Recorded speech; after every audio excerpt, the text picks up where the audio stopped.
Cinema కథ screen play రాస్తున్నప్పుడు సీక్వెన్స్లు కానీ సీన్లు కానీ లాజికల్గా ఎలా రాయాలి అనేటువంటి డౌట్ మనకు అందరికీ వస్తూ ఉంటుంది.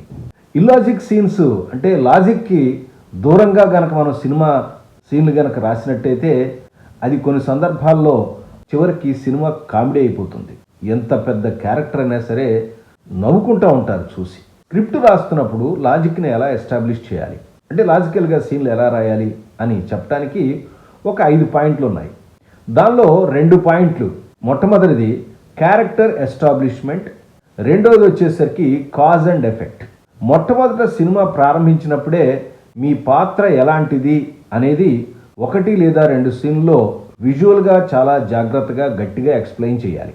మనం గనక ఈ పాత్ర యొక్క స్వభావాన్ని దాని యొక్క శక్తియుక్తులు గనక ప్రేక్షకుల మనస్సులోకి గనక పట్టించినట్టయితే ఆ పాత్ర ఆ తర్వాత ప్రవర్తించేటువంటి ప్రవర్తన అనేది వాళ్ళు అర్థం చేసుకోగలుగుతారు.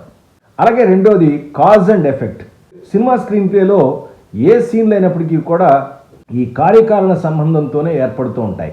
ఒక యాక్షన్ జరిగినప్పుడు దానికి తగ్గట్టుగా రియాక్షన్గా సీన్స్ వస్తూ ఉంటాయి.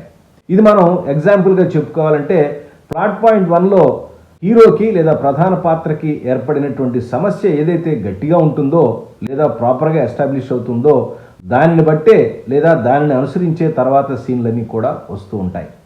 ఈ 2 అంశాలని అంటే establishing a premise or establishing the character and cause and effect అనేటువంటి ఈ 2 అంశాల గురించి ఇంకొంచెం డీటెయిల్గా నేను ఒక ఎపిసోడ్ చేశాను. అది తెలుగు యంగ్ డైరెక్టర్స్ ఛానల్లో ఉంది. మీకు కనుక ఇంట్రెస్ట్ ఉంటే దయచేసి ఆ ఎపిసోడ్ని చూసి ఈ 2 అంశాలని అర్థం చేసుకోవడానికి ప్రయత్నించండి. మరొక 3 అంశాలని నెక్స్ట్ ఎపిసోడ్లో చెప్తాను.